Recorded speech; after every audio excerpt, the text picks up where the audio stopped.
पहले ही है। जय हिंद दोस्तों, सीआरआर लर्निंग प्लेटफॉर्म पे आपका स्वागत है। आज हम नया चैप्टर पढ़ेंगे, भारत में शिक्षा का विकास और किसके शासन में, ब्रिटिश के शासन में शिक्षा का विकास कैसे हुए। ठीक है, ये पहले स्लाइड है, आप लोग देख सकते हैं इसमें अंग्रेजों से पूर्व भारतीय शिक्षा। ठीक है, इसके पहले हम देख लेते हैं थोड़ा सा नई स्लाइड पे।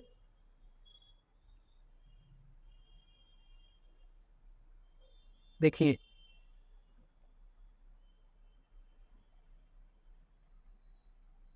ब्रिटिश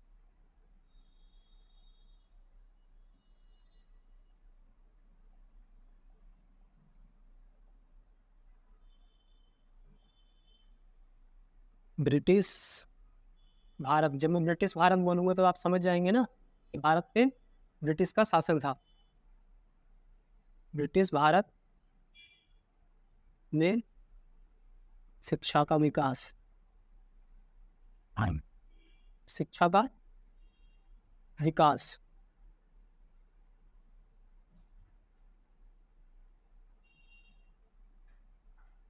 अब इसमें दो चीजें हैं, ठीक है। एक तो हम देखेंगे भारत में अंग्रेजों से पूर्व, अंग्रेजों से पूर्व कैसी शिक्षा थी।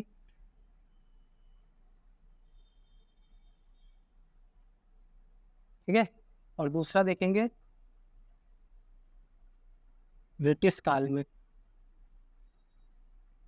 ब्रिटिश शासन में, ब्रिटिश शासन में शिक्षा का विकास, ये कैसे विकास हुआ। शिक्षा का विकास आप लोग नोट करते रहिएगा। सबसे पहले देखेंगे कौन सा, भारत में अंग्रेजों से पूर्व शिक्षा, और दूसरा ब्रिटिश शासन में शिक्षा का विकास। तो सबसे बड़ा ये सवाल है कि भारत में इन्होंने शिक्षा का विकास क्यों किया, क्यों क्यों किया। इसके पीछे कुछ रीजन होगा। जैसे इसके पहले कृषि वाणिज्यीकरण किए थे, रेलवे का विकास किए थे, तो कुछ अपने महत्व के लिए किए थे, अपने महत्वाकांक्षा से किए थे। ठीक है, तो अपने शासन में ये शिक्षा का विकास करेंगे, किसके लिए करेंगे, अपने लिए करेंगे। तो मैंने आपको पहले बताया था कृषि के वाणिज्यीकरण में ये उद्योग लगाते हैं। ठीक है, उद्योग लगाते हैं और औद्योगिकरण 1780 में स्टार्ट होता है। औद्योगिकरण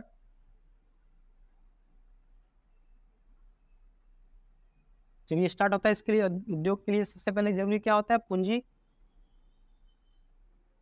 और श्रम। अरे एक मिनट बंद करना दो, विंडो हो जाएगा, ये रहने दीजिए। ठीक है, दूसरा क्या है, श्रम की आवश्यकता होती है।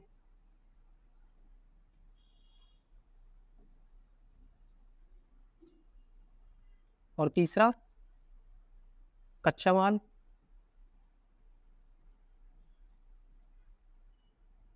और चौथा बाजार। अब आप देखेंगे जब ब्रिटिश शासन में शिक्षा का विकास हो रहा है, किसके लिए हो रहा है, बाजार के लिए हो रहा है। क्योंकि अब कोई भी अगर फैक्ट्री लगती है, उसमें जो उत्पादन होता है, उत्पादन कहाँ बेचा जाता है, बाजार में बेचा जाता है। तो बाजार में उसकी मांग भी होनी चाहिए। जैसे सपोज दैट मान लीजिए पेन है, पेन अगर आप जाकर गाँव में बेचेंगे जहाँ पर खेती का काम होता है, तो वहाँ पर पेन बिकेगा, नहीं बिकेगा। लेकिन वही चीज़ अगर कॉलेज के पास बेचेंगे, स्कूल के पास बेचेंगे तो बिक जाएगा, क्योंकि वहाँ पर उसकी क्या है, मांग है। तो ये इनको मांग बनाना था, बाजार ऐसा बनाना था ताकि मांग बन जाए। क्या उद्योग वहाँ पर कैसा होता था, कपड़ों का होता था, जैसे लंका शायर हो गया, मैनचेस्टर हो गया, तो कपड़े का क्या होता था, वहाँ पर निर्माण होता था। जैसे पहले के लोग क्या करते थे, धोती कुर्ता पहनते थे। क्या पहनते थे, धोती कुर्ता, धोती कुर्ता वगैरह पहनते थे। और जो अंग्रेज थे वो क्या पहनते थे, शर्ट पैंट पहनते थे, शर्ट पैंट बूट, ये सब पहनते थे। ठीक है, जो धोती कुर्ता पहन रहा है वो शर्ट और पैंट क्यों खरीदेगा, उसके लिए उनको ऐसे तैयार करना पड़ेगा ना, ताकि वो ऐसे बन जाए कि उनको इस चीज़ की जरूरत पड़े, किसकी, शर्ट पैंट बूट की जरूरत पड़े। तो वो हमारे बाजार जो है कि बन जाएंगे भारत में, और इसको जो है कि क्या करेंगे, खरीदेंगे, इसको, हमारे माल को, हमारे विनिर्मित माल को, जो विनिर्मित माल। विनिर्मित का मतलब जो निर्माण किया गया हो, जो विनिर्माण किया गया हो कच्चे माल से, ठीक है। इसके लिए क्या करेंगे, ऐसे बनाने के लिए। तो जब शिक्षा का विकास होगा, ठीक है, तो देखो एक चीज आप लोग,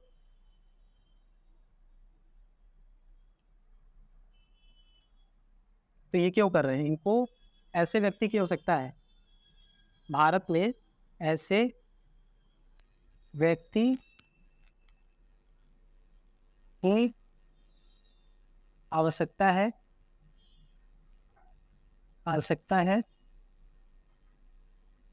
जो रंग रूप से क्या हो, भारतीय हो, रंग रूप से भारतीय हो, किंतु उसके विचार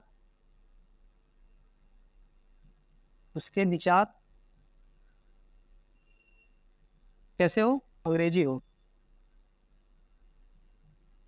अंग्रेजों जैसा हो, अंग्रेजों के जैसा हो, ठीक है। उनको एक ऐसे व्यक्ति, ऐसे लोगों की आवश्यकता है जो कि हमारे कार्य को संभाल सके। कौन संभालेगा, जब कुछ पढ़े लिखे होंगे, अंग्रेजी माध्यम से होंगे, तो हमारे जो है कि जो हमारा बिजनेस होगा उसको संभाल सकेंगे, और बाजार का निर्माण होगा। जब ये सूट बूट वगैरह पहनने लग जाएंगे तो हमारी चीज़ों की क्या होगी, मांग बढ़ जाएगी, तो हमारा सामान सब बिक जाएगा। तो इनका रीजन क्यों था, शिक्षा का विकास क्यों, मैंने बता दिया, आपको समझा दिया। अब ये सब एक बात जो है कि नोट कर लीजिए। अच्छा, कृषि का जो व्यवसायीकरण में पढ़ा रहा था, इसके रेलवे के पहले का जो चैप्टर था, उसमें मैंने यहाँ पर 1688 लिखवाया था। वहाँ पर पुस्तक में आप लोग लिख लीजिएगा इंग्लैंड की क्रांति। आप लोग नोट्स बनाए होंगे, ठीक है, इंग्लैंड की क्रांति, ठीक है। जबकि 1780 में औद्योगिकरण हुआ था, तो इसको आप यहाँ पर नोट कर लेंगे और औद्योगिकरण की जगह पे 1780 को लिख लेंगे। तो आप लोग सही कर लीजिएगा कॉपी में अभी भी, ठीक है, इसको सही कर लीजिएगा। 1628 में इंग्लैंड की क्रांति हुई थी, जिसको आपको नहीं पढ़ना है। 1780 में औद्योगिक क्रांति हुई थी, उसको आपको यहाँ पर नोट कर लेना है, 1780। इसके पहले देख लेते हैं, ये सारी चीज़ें हो गई, ये क्यों हुआ था, ये समझ में आ गया कि शिक्षा का विकास क्यों कर रहे थे। अब नेक्स्ट सब देखते हैं, इसको क्लियर कर दे रहे हैं, आप लोग लिख लिए होंगे, ठीक है, कर दें। जब शिक्षा का विकास ये करते हैं, तो देखते हैं कि अब ये उस टाइम का वायसराय होता है, वायसराय, या आप बोल सकते हैं। अच्छा, 1857 के पहले कौन था, वायसराय की जगह कौन होता था, गवर्नर जनरल होता था, गवर्नर जनरल। उस टाइम कौन था, William Bentinck, William Bentinck, William Bentinck क्या थे, गवर्नर जनरल थे। इन्होंने क्या किया, एक व्यक्ति को कार्य दिया, एक व्यक्ति को कार्य दिया, शिक्षाविद था, शिक्षाविद कौन था, उसका नाम क्या था, विलियम एडम,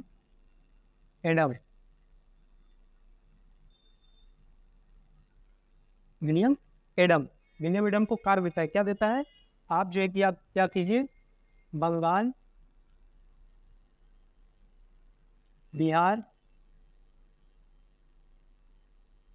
के क्षेत्र में, बंगाल और बिहार के क्षेत्र में क्या कीजिए, आप शिक्षा का मूल्यांकन कीजिए, शिक्षा का मूल्यांकन कीजिए। भारत में बंगाल और बिहार के क्षेत्रों का शिक्षा का मूल्यांकन हुजूर कौन करता है, विलियम एडम करता है, विलियम एडम। तो फिर से लिख दे रहा है, विलियम एडम। अब ये क्या करता है, एक समिति बनाता है, चेक करता है कि बंगाल और बिहार में कैसे जो है कि यहाँ पर शिक्षा दी जाती है। इसके लिए देखते हैं तो ये पूरे भारत का ही समझ जाता है कि क्या चल रही है। इतना नोट कर लीजिएगा आप लोग, इसके आगे इसको इरेज करके बता दें। चलो 6 एक लिखते हैं, ठीक है। तो ये देखता है, ये देखता है, देखो पहले क्या होता था, भारत में जो शिक्षा होती थी मंदिरों में, पेड़ों के नीचे, दुकानों में से छोटे छोटे जगहों पे दी जाती थी, और प्रॉपर तरीके से नहीं होती थी। किससे होता था, मंदिर हो जाता था, मंदिर हो गया, या फिर आप देखेंगे वृक्ष हो गया,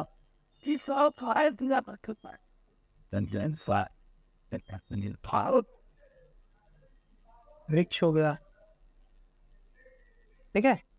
यहाँ पर क्या करते थे ये, शिक्षा देते थे, यहाँ पर गुरु बैठते थे, गुरु बैठते थे, और यहाँ पर लोगों को क्या देते थे, शिक्षा देते थे। ये कौन ज्ञात कर रहा है, विलियम एडम, ठीक है। विलियम एडम क्या कर रहा है, इस चीज को देख रहा है, इसका एनालिसिस कर रहा है, मूल्यांकन कर रहा है। सबसे पहले क्या पाता है कि यहाँ पर शिक्षा जो है क्या है, मौखिक है। ऐसी शिक्षा है मौखिक तरीके से दी जा रही है, मतलब बोल के शिक्षा दी जा रही है, बोलकर शिक्षा दी जा रही है, मौखिक शिक्षा। उसके बाद क्या देख रहा है, यहाँ पर देखो जनसंख्या कम है बच्चों का, तो क्या होगा, विद्यार्थियों की संख्या,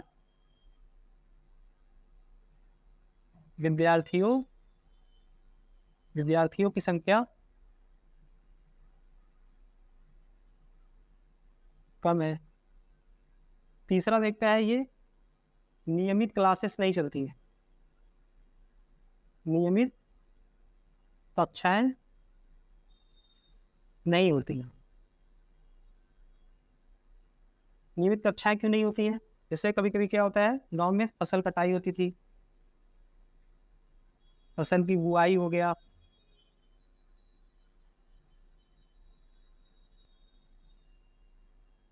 जब घर में ऐसे कार्य होते थे तो ये जो विद्यार्थी होते थे कहाँ चले जाते थे, खेतों में कार्य करने के लिए चले जाते थे। यहाँ पर इनकी क्या होती थी, नियमित क्लासेस नहीं हो पाती थी, एक तो ये था।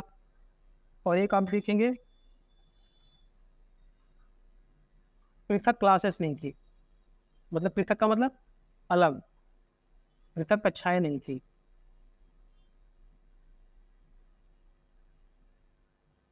पृथक कक्षाएं नहीं थी कहने का मतलब ये है, अगर कोई 10 वर्ष का बच्चा पढ़ रहा है ये, तो यहीं पर 18 वर्ष का भी बच्चा पढ़ रहा है, तो कोई पृथक क्लास नहीं है, पेड़ के नीचे बैठ कर पढ़ा रहे या मंदिर में बैठ कर पढ़ा रहे गुरु, ठीक है, तो सब एक साथ बैठे हुए हैं।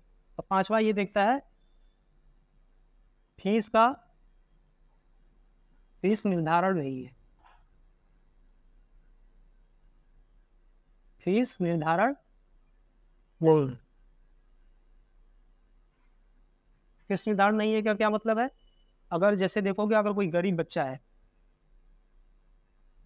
गरीब बच्चा कम फीस देता था, आवश्यकता जितनी उसकी औसत होती थी उतना देता था, अमीर बच्चे से अधिक लेते थे, जो जितना देने वाला होता था उससे उतना पैसे देते थे, अधिक देता था। क्वेश्चन जांच कौन कर रहा है, एडम कर रहा है। तो भारत में ऐसी ऐसी शिक्षा है, ठीक है, समझ में आया। ऐसे होता था पहला, क्या मौखिक शिक्षा, विद्यार्थी की संख्या कम होती थी, नियमित कक्षाएं नहीं चलती थी, पृथक कक्षाएं नहीं होती थी। पृथक का मतलब अलग, पृथक का मतलब क्या होता है, अलग, अलग अलग कक्षाएं नहीं होती थी, अलग कक्षाएं नहीं होती थी, फीस निर्धारण नहीं होता था। ये था आपका मूल्यांकन।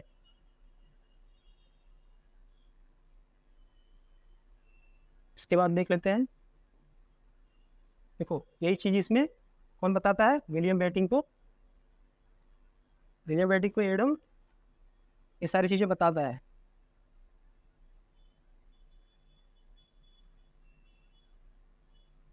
ठीक है, इसके बाद आगे देखते हैं हम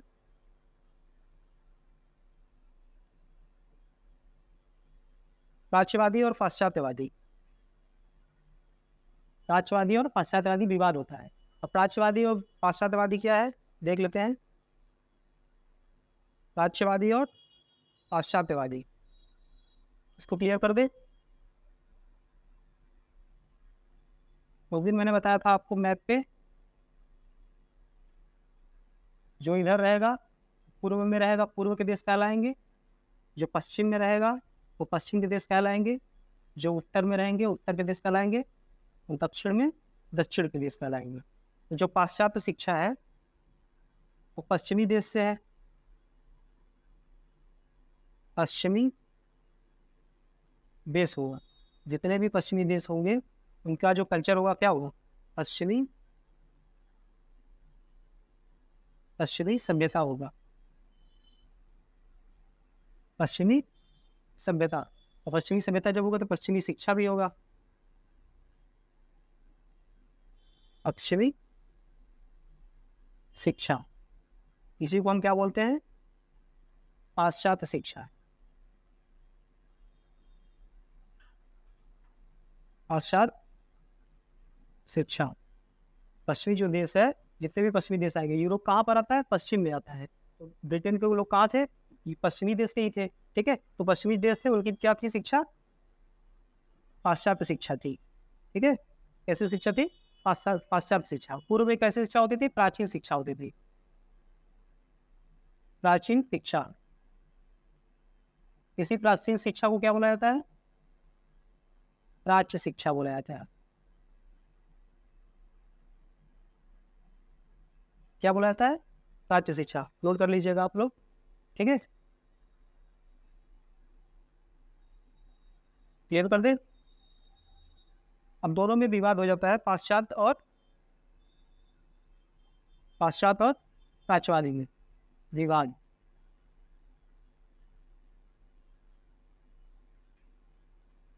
किसमें किसमें होता है, प्राच्यवादी और पाश्चात्यवादी।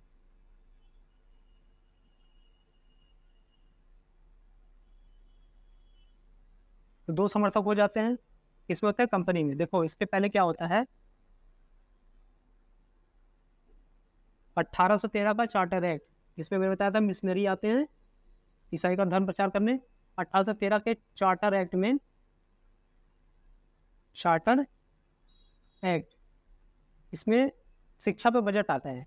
इसमें शिक्षा पर बजट आता है, ये पहली बार होता है, शिक्षा पर बजट। शिक्षा पर बजट आता है कि शिक्षा पर 1 लाख रुपए प्रतिवर्ष खर्च किए जाएंगे।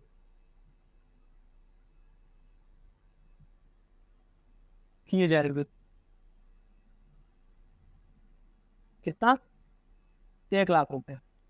और 1 लाख रुपए ये कैसे खर्च किए जाएंगे, इसका कोई एक नियम नहीं था, ठीक है। तो इसके लिए क्या होता है, दोनों में विवाद हो जाता है। इसमें किसमें होता है, एक प्राच्यवादी और एक पाश्चात्यवादी। प्राच्यवादी जो समर्थक थे,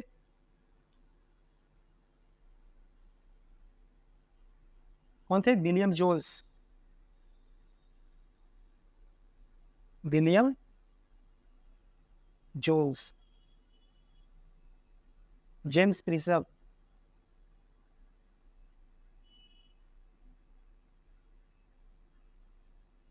ठीक है। ये दोनों ही कंपनी के ही थे, ये कंपनी के ही अधिकारी थे, कंपनी के अधिकारी थे दोनों, कंपनी के अधिकारी थे। कौन, प्राच्यवादी और पाश्चात्यवादी जो विवाद हो रहा था। पाश्चात्यवादी में आप देखेंगे तो मैकाले रहते हैं, जेम्स मिल रहते हैं, ऐसे बहुत सारे नाम हैं, दो लिख दे रहा हूं मैं, जेम्स मिल। ये दोनों में विवाद हो जाता है। जो प्राच्यवादी समर्थक जो रहते हैं, ये क्या बोलते हैं कि प्राचीन जो इनकी प्राच्य शिक्षा है, जो प्राचीन शिक्षा है, उसको जो है कि शिक्षा देनी चाहिए भारतीयों को। और पाश्चात्यवादी बोलते हैं नहीं, उनको अंग्रेजी शिक्षा देनी चाहिए और पश्चिमी देश की जो सभ्यता जो शिक्षा है उसको देनी चाहिए, नई चीजें जो है उनको बतानी चाहिए। अब प्राच्यवादी का अर्थ क्या होता है, इतना लिख लिए होंगे आप लोग, ठीक है। इंग्लिश कर दे इसको,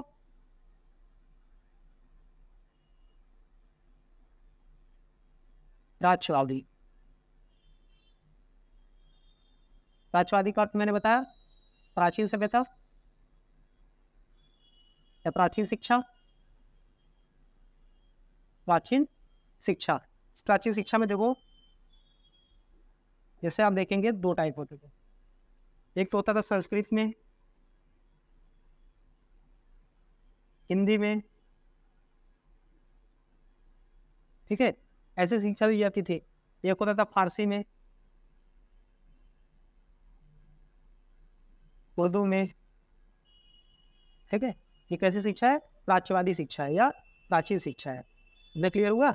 और पाश्चात्यवादी आपको पता है जो ब्रिटेन में जो पढ़ाया जाता था, यूरोपीय लोगों को जो पढ़ाया जाता था, वो शिक्षा पाश्चात्यवादी होती थी। जैसे साइंस वगैरह हो गया, ये सारी चीज़ें इसमें आता है प्राच्यवादी, पाश्चात्यवादी में आता है। ठीक है, इसको क्लियर कर दें। हम नेक्स्ट स्लाइड देख लेते हैं।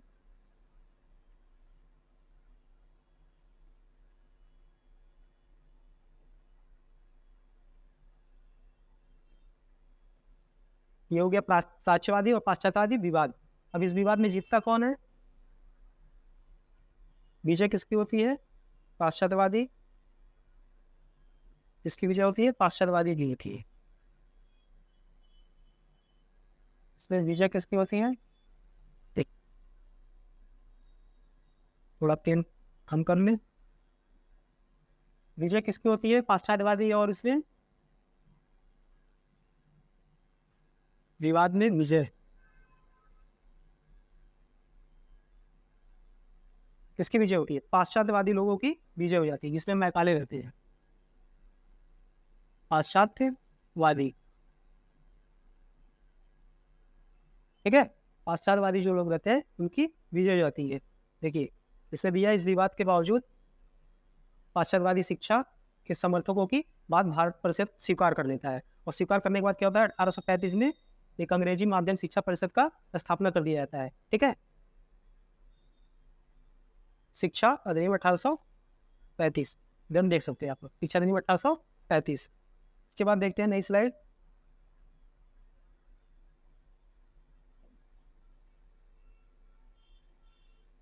जिसको बोला जाता है मैकाले मिनट। मैकाले ही था उसमें मेन। इसमें कौन था? मैकाले था।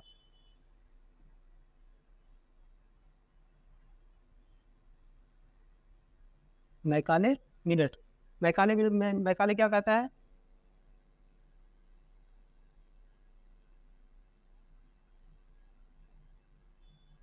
शिक्षा का माध्यम क्या होना चाहिए? जिसपे विवाद हो रहा था क्या कि माध्यम कैसा होना चाहिए?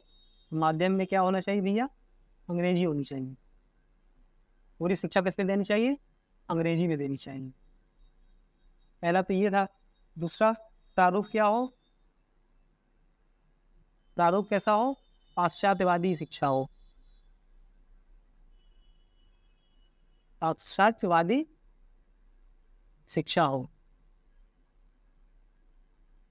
ठीक है, पाश्चात्यवादी शिक्षा हो। और तीसरा जो इंपॉर्टेंट रहता है, देखो, अधोगामी अधोगामी निस्पंदन। अधोगामी निस्पंदन सिद्धांत। मैकाले मिनट में तीन चीज ज्यादा इंपॉर्टेंट है। एक, माध्यम कैसा होना चाहिए? अंग्रेजी होना चाहिए। दूसरा, प्रारूप क्या होना चाहिए? पाश्चात्यवादी शिक्षा देनी चाहिए। और तीसरा, अधोगामी निस्पंदन सिद्धांत लागू होना चाहिए। अधोगामी निस्पंदन जो सिद्धांत था, इसका क्या अर्थ था? इसमें ये था, इसका ये कहने का अर्थ था कि हम केवल भारत में उच्च वर्ग के लोगों को शिक्षा देंगे। केवल उच्च वर्ग के लोग को, उच्च वर्ग के लोग को ही शिक्षा दिया जाएगा। ठीक है, और ये क्या करेंगे? निम्न वर्ग के लोगों को शिक्षा देंगे बाद में। निम्न वर्ग, इसका कहने का अर्थ ये था कि हम जो उच्च वर्ग के लोग हैं, जो पढ़े लिखे हैं, जो अमीर है, धनी है, हम उनके बच्चों को शिक्षा देंगे। तो क्या करेंगे? धीरे धीरे बाद में निम्न वर्ग के लोगों को भी देंगे। इससे धीरे धीरे श्रृंखला बढ़ती चली जाएगी। लेकिन वास्तव में ऐसा नहीं होता, व्यवहार में ऐसा नहीं होता। ये जो उच्च वर्ग के लोग थे, ये क्या किए? केवल अपनी ही शिक्षा लेते थे और निम्न वर्ग के लोगों को शिक्षा नहीं देते थे। क्योंकि आपको पता है क्यों? क्योंकि यहाँ पर वर्ण व्यवस्था लागू था। यहाँ पर उच्च नीच की भावना बहुत अधिक थी। ये कभी चाहते नहीं थे उच्च वर्ग के लोग कि निम्न वर्ग के लोग भी ऊपर आए। ठीक है, तो ये क्या था? अधोगामी निस्पंदन शिक्षा पद्धति थी। और इसमें क्या था? इसका कहने का था कि जो शिक्षा होगा क्षण क्षण के जाएगा, क्षण क्षण के लोगों तक पहुंचेगा, लोगों तक पहुंचेगा। ठीक है, लेकिन इस व्यवहार में ऐसा नहीं होता है। केवल उच्च वर्ग के लोगों को ही शिक्षा दी जाती है। अब नेक्स्ट स्लाइड देखते हैं, इसको लिख लीजिएगा आप लोग। हो गया, ये तो था मैकाले मिनट। अब नेक्स्ट देखते हैं। अब इसी की जांच करने के लिए जो मैकाले था, इसने जो लागू किया, उसको देखने के लिए कितना ये सही है भारत में, इसको देखने के लिए कौन आया? चार्ल्स वुड्स आया। कौन आया? Charles Woods. Charles Woods. Charles Woods क्या करता है? यहाँ पर आकर ये देखता है कि यहाँ पर भारत में कैसी कैसी स्थिति हुई। ये क्या था? बोर्ड ऑफ कंट्रोल का अध्यक्ष था। देखो आप लिया है, बोर्ड ऑफ कंट्रोल। जो कंपनी थी, से आप जानते हैं, जो कंपनी थी ईस्ट इंडिया कंपनी, अंग्रेजों की कंपनी थी। इसमें दो लोग थे, एक थे बोर्ड ऑफ कंट्रोलर, एक थे बोर्ड ऑफ डायरेक्टर। ठीक है, जो बोर्ड ऑफ कंट्रोलर थे उसी में कौन थे? चार्ल्स वुड थे। और जो बोर्ड ऑफ डायरेक्टर थे, इनकी सदस्य संख्या ऐसे 6 होती थी, कभी घट के 4 होती थी, ऐसे इसकी भी कभी 6 होती थी, कभी 4 होती थी। ठीक है, ये जानते रहिए आप लोग, ये इंपॉर्टेंट नहीं, इतना जानते रहिए। बोर्ड ऑफ कंट्रोलर होते थे, बोर्ड ऑफ डायरेक्टर होते थे। और बोर्ड ऑफ कंट्रोलर में कौन थे? चार्ल्स वुड थे। इनको ये दिया गया कि आप जो है कि भारत में जो मैकाले मिनट है उसके जांच कीजिए, क्या इससे भारत में कितना असर पड़ा। ठीक है, इसको क्लियर कर देते हैं। इसके बाद देखते हैं नई स्लाइड लेके।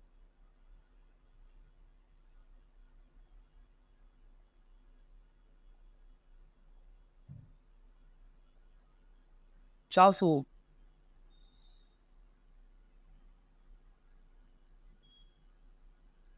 चार्ल्स वुड्स ये देखता है सबसे पहले अधोगामी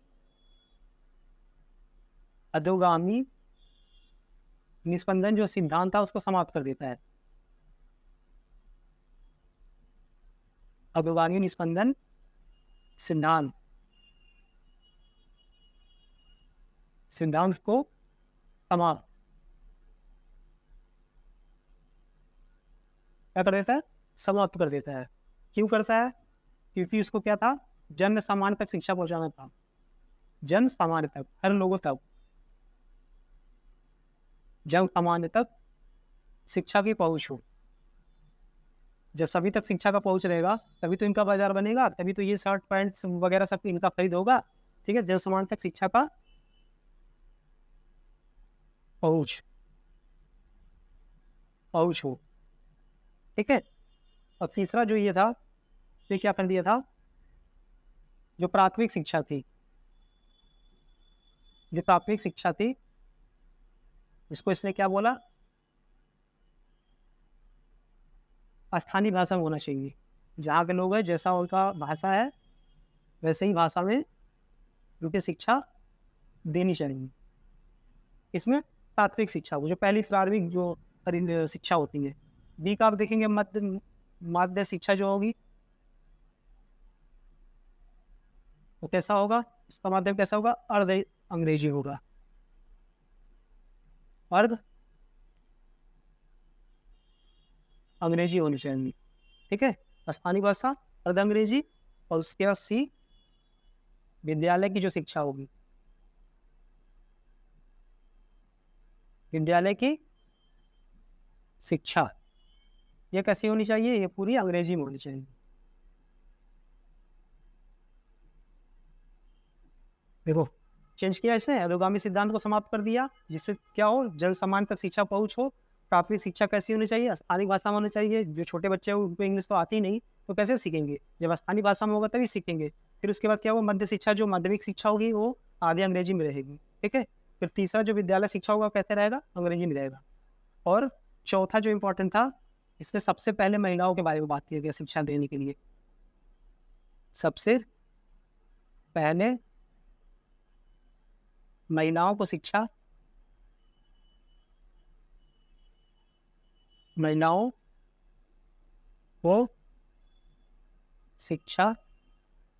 देने की बात कही गई।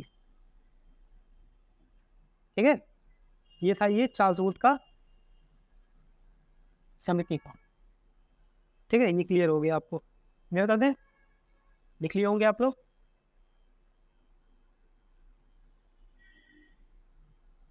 नेक्स्ट देखते हैं,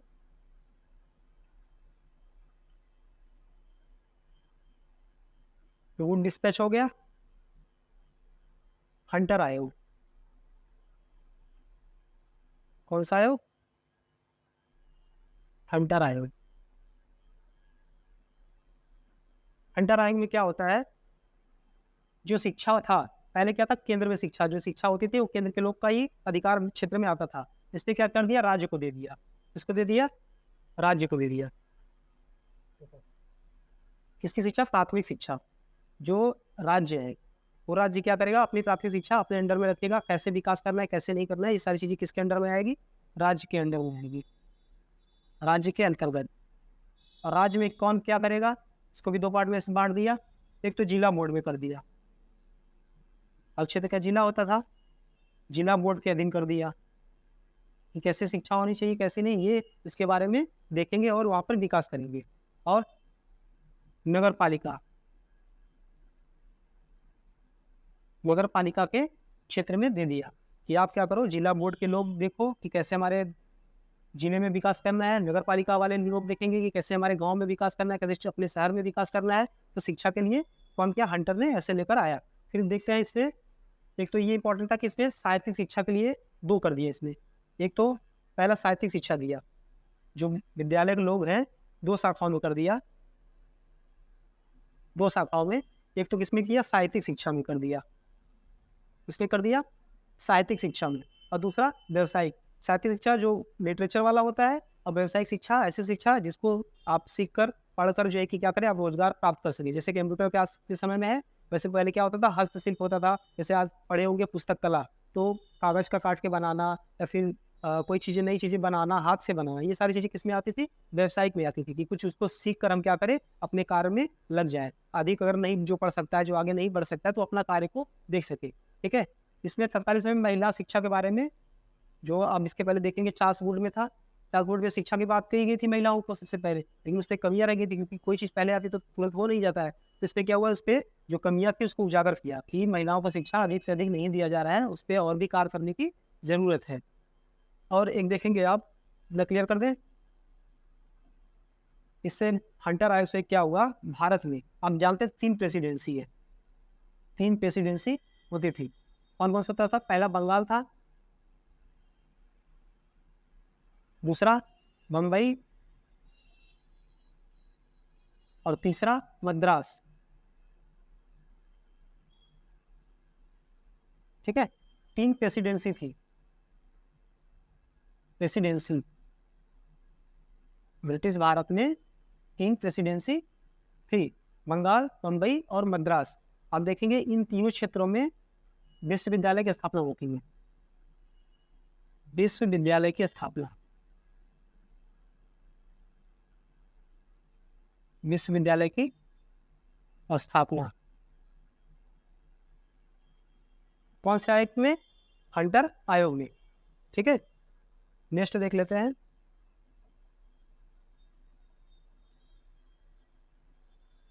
सैडलर आयोग। सैडलर आयोग, इसमें क्या देखते हैं, सबसे पहले देखो, विश्वविद्यालय की जो शिक्षा का जो स्तर था, ये प्राथमिक करना चाहते थे। प्राथमिक जो बच्चे, छोटे बच्चे होंगे, प्राथमिक में ज़्यादा विशेष नहीं दे रहे थे कि छोटे बच्चे होंगे उनको पहले तैयार किया जाए, प्राथमिक शिक्षा वो अच्छा कर दिया जाए, अच्छा दिया जाए।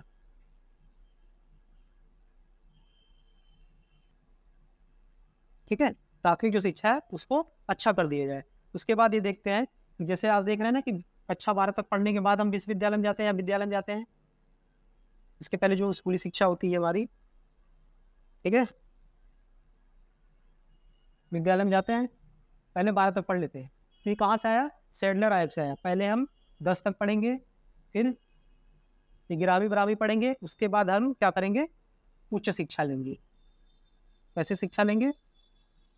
उच्च शिक्षा के लिए जाएंगे। ठीक है,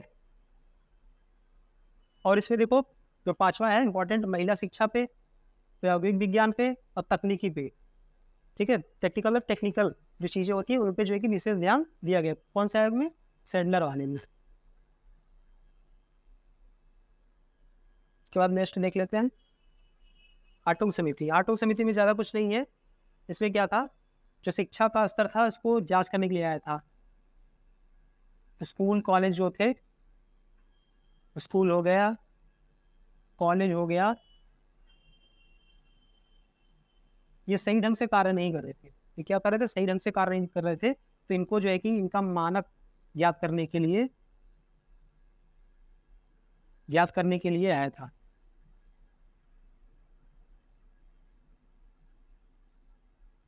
मानक ज्ञात करने के लिए आया था कि आप क्या करो, इसमें कुछ उच्चता लेकर आओ, स्कूल कॉलेज में विशेषता लेकर आओ, आप अच्छे ढंग से पढ़ाओ, विशेषता बढ़ाओ। इसमें था हाटो समिति था। ठीक है, आप लोग पढ़ेंगे थोड़ा सा समझ में आ जाएगा। और इसमें क्या था कि इंटरमीडिएट की जो थी, जैसे कि सारे के सारे लोग विश्वविद्यालय में एडमिशन ले लेते थे, जैसे उच्च शिक्षा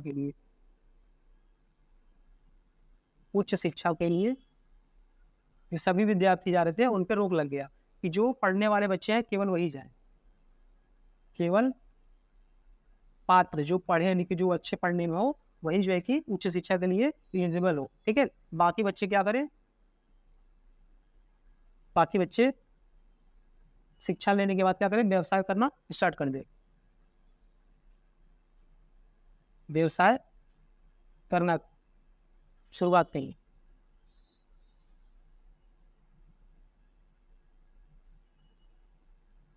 इससे क्या होगा, विश्वविद्यालय की जो उच्चता होगी वो बढ़ जाएगी, इससे उसमें बेस्ट बच्चे ही जाएंगे और वो अच्छा प्रदर्शन अपना करेंगे। ये था आटोम समिति। नेक्स्ट देख लेते हैं वर्धा योजना।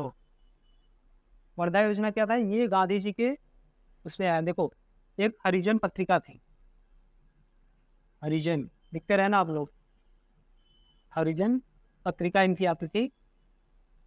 इस पे इन्होंने क्या किया, लेख लिखा, जिसको नई तालीम बोली गई, शिक्षा के लिए लेख लिखा।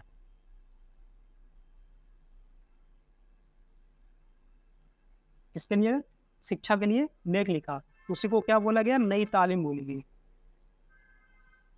नई तालीम। वही क्या है, वर्धा योजना है, नई तालीम बोली गई। और हरिजन पत्रिका किसकी थी, गांधी जी की थी, गांधी जी। इसमें क्या करते थे, शिक्षा पे ही लेख लिखते थे और इनको यही वर्धा योजना में लाया गया। इसमें आप देखेंगे सबसे पहले शिक्षा का जो माध्यम हो मातृभाषा में हो। मातृभाषा का मतलब अपने भाषा में हो, तभी बच्चों तक पहुंच जाएगी। ठीक है, और ये क्या था, बच्चों को 7 वर्ष तक निःशुल्क शिक्षा दिया जाए। जितने भी 7 वर्ष के बच्चे हैं उनको निःशुल्क शिक्षा दी जाए बिना पैसे की।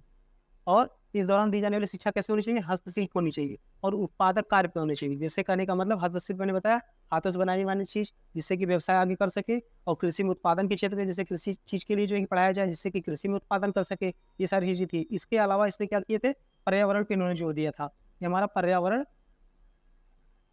अच्छा हो, पर्यावरण पे जो है कि इनको पढ़ाया जाए, ताकि हमारे पर्यावरण के बारे में इनको बच्चों को पता हो और आने वाली पीढ़ी के लिए अच्छा कार्य कर सके। पर्यावरण के क्षेत्र में पेड़ों को ना काटा जाए। ठीक है, ऐसी सारी चीज़ें सुरक्षित करने के लिए गांधी जी वर्धा योजना को लेकर आते हैं। नेक्स्ट देख लेते हैं सार्जेंट योजना।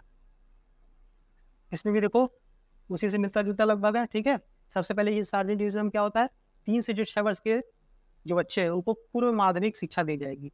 पूर्व माध्यमिक जैसे आप देखते हैं पीजी होता है, एलकेजी होता है, यूकेजी होता है। तो प्राथमिक से पहले ऐसी शिक्षा दी जाए जिससे बच्चों को सारी चीज़ें क्लियर हो जाए, उनको समझ में आ जाए, तब वो जो है कि पढ़ना स्टार्ट करें। दूसरा क्या था, 6 से जो 11 वर्ष के जो बच्चे हैं उनको निःशुल्क शिक्षा दी जाए और अनिवार्य शिक्षा दी जाए। निःशुल्क का मतलब बिना पैसे का, अनिवार्य का मतलब देना ही है। 6 से 11 वर्ष तक के बच्चों को, 6 से लेकर 11 वर्ष के बच्चों, 5 साल के बच्चों तक के नहीं। 5 वर्ष के बच्चे तो वैसे भी जो है कि घर पे ही रहते हैं। 6 से लेकर 11 वर्ष तक जो बच्चे होंगे उनको क्या होगा, निःशुल्क शिक्षा दिया जाएगा। उसके बाद पैसा लगेगा।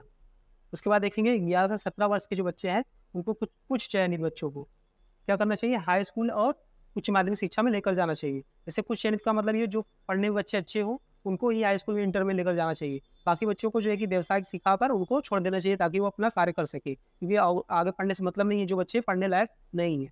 ठीक है, और इसमें क्या किया इसने, शैक्षणिक और तकनीकी व्यावसायिक, इसने क्या किया, शिक्षा को स्तर को जो है डिग्री बढ़ा दिया, और जो है कि इसमें क्या किया, तकनीकी और व्यावसायिक को बढ़ा दिया, टेक्निकल चीज़ों को जो है कि बढ़ावा दिया, व्यावसायिक शिक्षा को बढ़ावा दिया।